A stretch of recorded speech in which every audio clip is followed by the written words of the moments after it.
Hi there, I'm Rebecca Small, and today I'm here to talk to you about the joy of the Lord and how to get through your failure by relying on the joy of the Lord to be your fuel.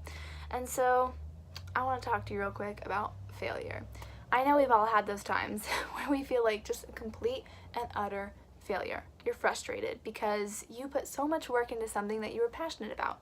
Just imagine this for a second. You're working super hard and you have this great idea in your mind that you really just want to put into action. So you start brainstorming and planning, and it takes like months and months and weeks, and finally the day is here. And you're so excited for it to go exactly like you planned. You want to be successful. Who doesn't want to be successful? But then day of, everything blows up in your face. I've had a day like this. I remember when I was asked to help lead a See You at the Pole event at my school, in high school. And that was basically a day where we tried to gather as many people as we could to meet around the flagpole before school started in order to pray for our school, for our community, and just for the world in general. And I was so honored to be asked to help put this together and to be basically the leader of it. And so I'm like planning and planning weeks ahead, and I've got all these great ideas about how to get more people involved, how to get people to come, and then everything goes wrong that day. Literally everything goes wrong.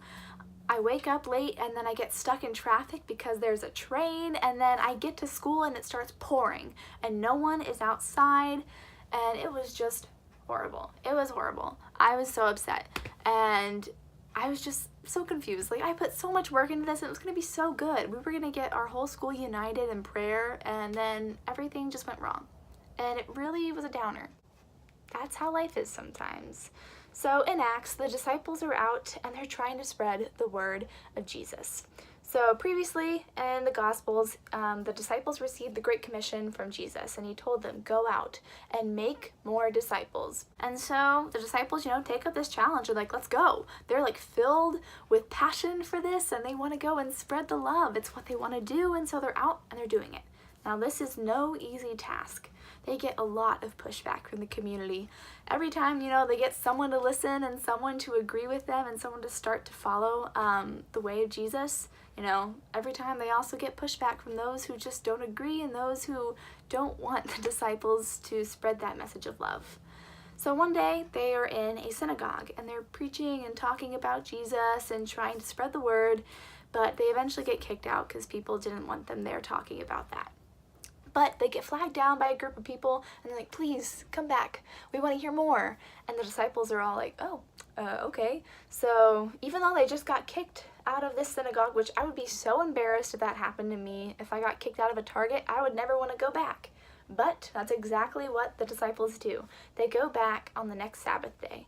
And when they do, not only are those people that asked them to return there, but almost the entire city was gathered at the synagogue. That's insane. That is the Holy Spirit right there, getting a whole city to show up at the synagogue on the day that these two nobodies are going to talk about Jesus. So they're there and they're speaking and people are listening, and it's really making a difference. You can see it in people's eyes and they're really starting to get it. They're starting to understand who this Jesus was.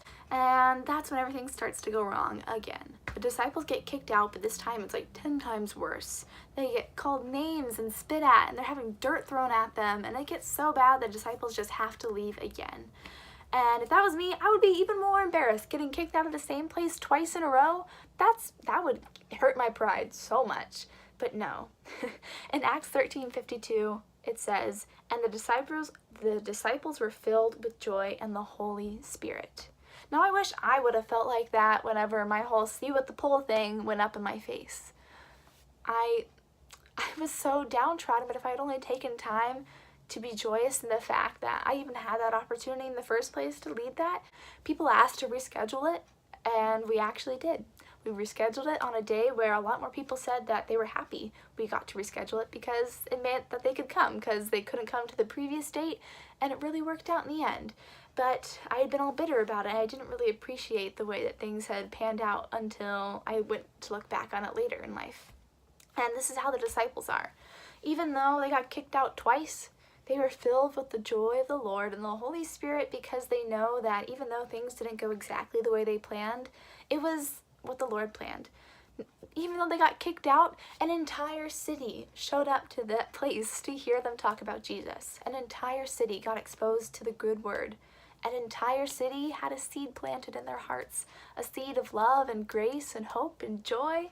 And that's why the disciples have that joy. That's why they feel so joyous in the fact that even though they may have failed and even though they may have been persecuted and people may not agree and like them, they still have the joy of the Lord and they still have the Holy Spirit with them. They know that what they're doing is good. So that's my challenge to you. In your failures, strive to be filled with the joy of the Holy Spirit by reversing your perspective. Instead of thinking about what went wrong, think about what went right. And how is God using that to his kingdom's advantage? Let go of your plans and let God do God. And be filled with the joy that you know that you have a good and gracious God who's using you to spread love and joy every day. Feel that joy in your heart and let it overflow into the people around you. Thanks for listening.